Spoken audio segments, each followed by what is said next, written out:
राधे राधे। जय श्री कृष्ण। दोस्तों, बालक अभिमन्यु बहुत ही वीर बालक था। वह चक्रव्यूह को में घुसना जानता था, लेकिन बाहर निकलना नहीं जानता था। फिर भी वह चक्रव्यूह को तोड़ने के लिए अंदर घुस गए और बड़े बड़े महारथियों को मारते हुए उन्होंने वीर गति को प्राप्त किया। तो आइए अब हम सुनते हैं वीर बालक अभिमन्यु की कथा। महाभारत का युद्ध चल रहा था। भीष्म पितामह सरसैया पर गिर पड़े थे और द्रोणाचार्य कौरव पक्ष के सेनापति हो गए थे।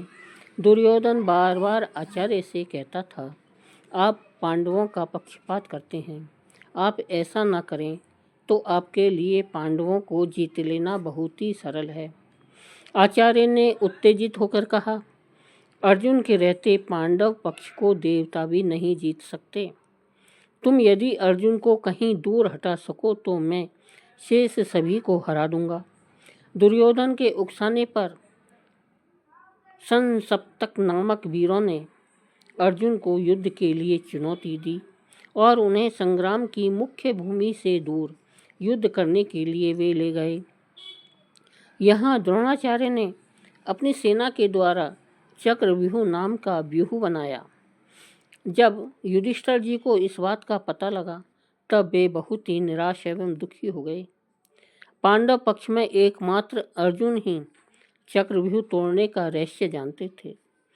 अर्जुन के न होने से पराजय स्पष्ट दिखलाई पड़ती थी। अपनी पक्ष के लोगों को हताश होते देख अर्जुन के 15 वर्षीय पुत्र सुभद्रा कुमार अभिमन्यु ने कहा, महाराज, आप चिंता क्यों करते हैं? मैं कल अकेला ही व्यूह में प्रवेश करके शत्रुओं का गर्व दूर कर दूंगा।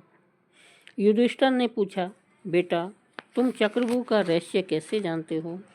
अभिमन्यु ने बताया, मैं माता के गर्भ में था। तब एक दिन पिताजी मेरी माता से चक्रव्यूह का वर्णन किया था। पिताजी ने चक्रव्यूह के 6 द्वार तोड़ने की बात बताई। इतने में मेरी माता को नींद आ गई। पिताजी ने उसके आगे का वर्णन नहीं किया, अतः मैं चक्रव्यूह में प्रवेश करके उसके 6 द्वार तोड़ सकता हूँ, किंतु उसका 7वां द्वार तोड़कर निकल आने की विद्या मुझे नहीं आती है। उत्साह में भरकर भीमसेन ने कहा, 7वां द्वार तो मैं अपनी गदा से तोड़ दूंगा। धर्मराज युधिष्ठिर यद्यपि नहीं चाहते थे कि बालक अभिमन्यु को व्यूह में भेजा जाए, परंतु दूसरा कोई उपाय नहीं था। अभिमन्यु अतिरथी योद्धा थे और नित्य के युद्ध में सम्मिलित होते थे। उनका आग्रह भी था इस विकट युद्ध में स्वयं प्रवेश करने का। दूसरे दिन प्रातःकाल युद्ध प्रारंभ हुआ। द्रोणाचार्य ने व्यूह के मुख्य द्वार की रक्षा का भार दुर्योधन के बहनोई जयद्रथ को दिया था। जयद्रथ ने कठोर तपस्या करके यह वरदान भगवान शंकर से प्राप्त कर लिया था कि अर्जुन को छोड़कर शेष पांडवों को वह जीत सकेगा। अभिमन्यु ने अपनी बाण वर्षा से जयद्रथ को विचलित कर दिया और वे व्यूह के भीतर चले गए, किंतु शीघ्र ही जयद्रथ सावधान होकर फिर द्वार रोककर खड़ा हो गया। पूरे दिन भर शक्ति भर उद्योग करने पर भी भीमसेन या दूसरा कोई भी योद्धा व्यूह में नहीं जा सका। अकेले जयद्रथ ने वरदान के प्रभाव से सबको रोक रखा। 15 वर्ष के बालक अभिमन्यु अपने रथ पर बैठे शत्रुओं के व्यूह में घुस गए थे। चारों ओर से उन पर अस्त्र शस्त्रों की वर्षा हो रही थी, किंतु इससे वे तनिक भी डरे नहीं। उन्होंने अपने धनुष से पानी की झड़ी के समान चारों ओर बाणों की वर्षा प्रारंभ कर दी। कौरवों की सेना के हाथी, घोड़े और सैनिक कट कट कर गिरने लगे। रथ चूर चूर होने लगे। चारों ओर हाहाकार मच गया। सैनिक इधर उधर भागने लगे।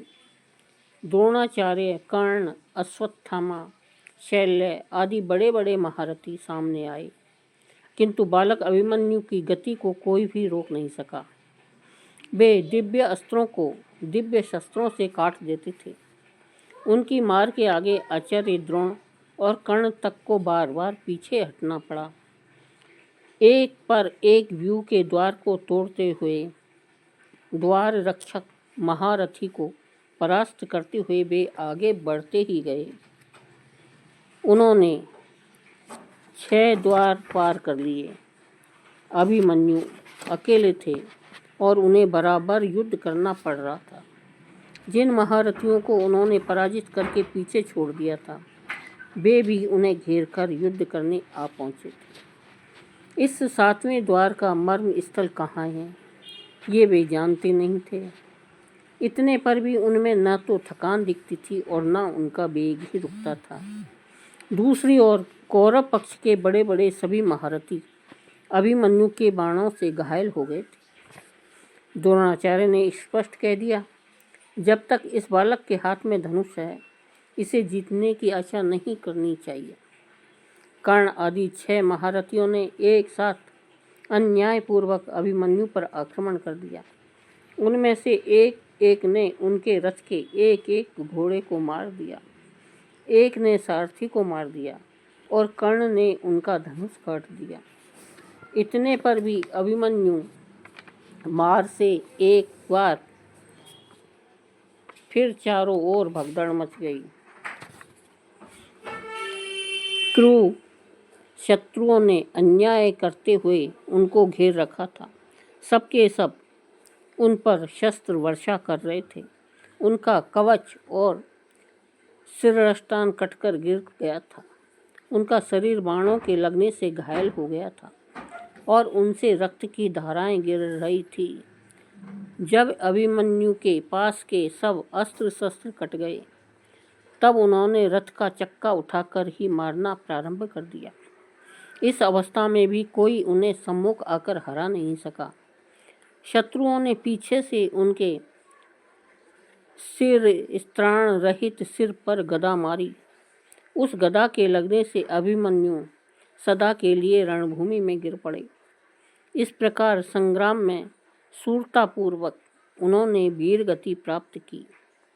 इसी से भगवान श्री कृष्ण ने बहिन सुभद्रा को धैर्य बंधाते हुए अभिमन्यु की जैसी मृत्यु का अपने सहित सबके लिए वांछनीय बतलाया था। दोस्तों, वीडियो अच्छी लगी है तो वीडियो को लाइक करें एवं चैनल को सब्सक्राइब करें। धन्यवाद।